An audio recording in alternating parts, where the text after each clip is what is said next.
pertama, ada penggunaan istilah derivatif. Istilah derivatif merujuk pada instrumen keuangan yang nilainya berasal dari aset atau underlying aset yang mendasarinya, seperti saham, indeks saham, valuta asing, atau komoditas. Penggunaan istilah derivatif cukup penting dalam dunia keuangan karena instrumen ini dapat digunakan untuk mengelola risiko investasi.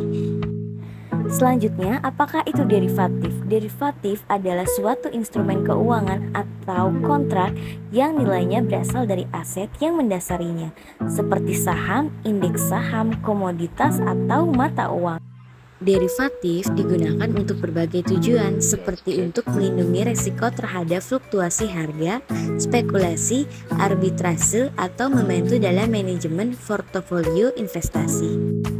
Selanjutnya ada financial engineering. Financial engineering adalah disiplin yang berkaitan dengan penggunaan teknik-teknik matematika, statistika, dan keuangan untuk merancang instrumen keuangan, strategi perdagangan, dan modal risiko dalam industri keuangan.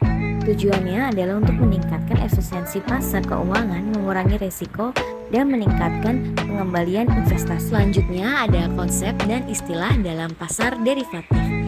Yang pertama ada kontrak derivatif. Kontrak derivatif adalah perjanjian antara dua pihak untuk menukar aset yang mendasarinya pada masa depan dengan harga yang telah disepakati sekarang. Selanjutnya ada underlying asset.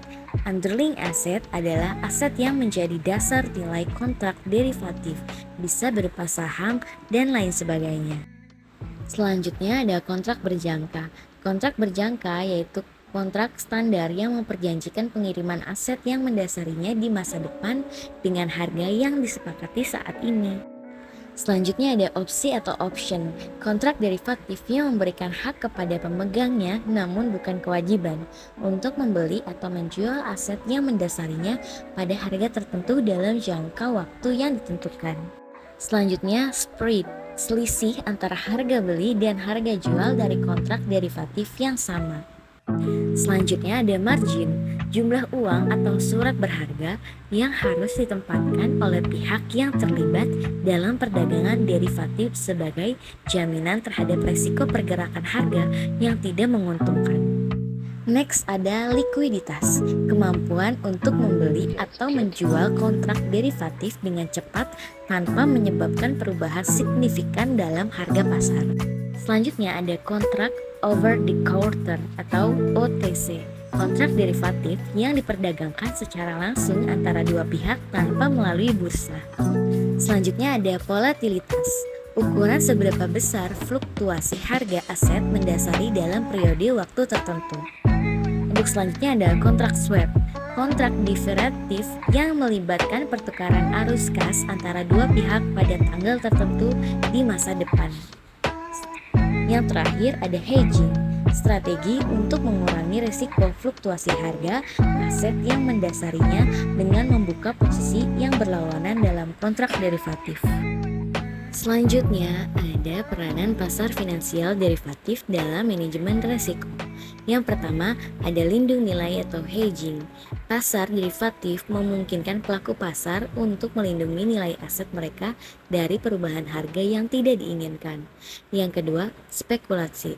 Pasar derivatif juga memberikan kesempatan bagi pelaku pasar untuk mengambil posisi spekulatif, yaitu mengambil risiko dengan harapan mendapat keuntungan dari pergerakan harga yang menguntungkan. Selanjutnya ada arbitrase. Pasar derivatif memungkinkan pelaku pasar untuk melakukan arbitrase, yaitu mengambil keuntungan dari perbedaan harga aset yang sama di pasar yang berbeda.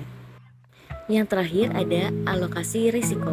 Pasar derivatif membantu dalam alokasi risiko antara berbagai pihak.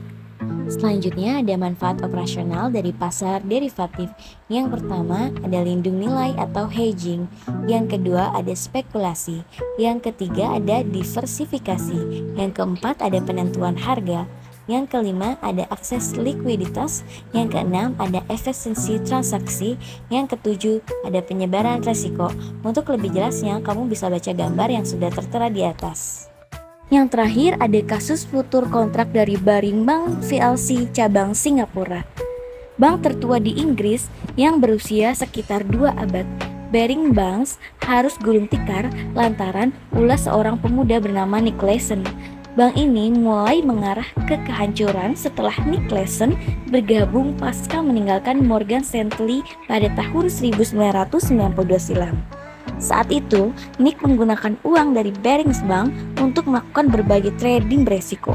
Kerugian demi kerugian dialami Nick.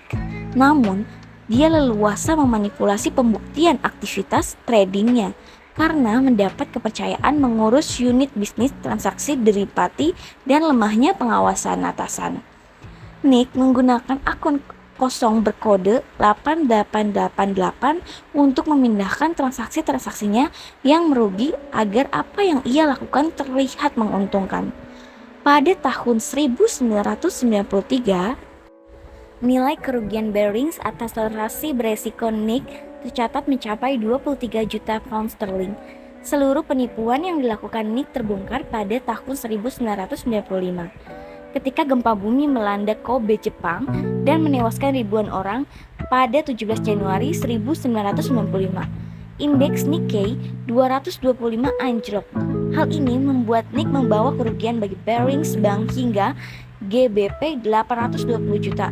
Setara 2 kali lebih besar dari modal trading yang dimilikinya. Nick kemudian lari karena sadar bahwa ia bersalah, tapi Nick ditangkap di Jerman pada 26 Februari 1955 dan dijatuhi hukuman penjara selama 6 tahun. Ini adalah contoh kasus derivatif yang gagal. Untuk lebih jelasnya lagi, kamu bisa baca gambar yang tertera di atas. Cukup sampai di sini, semoga teman-teman bisa memahaminya. Terima kasih.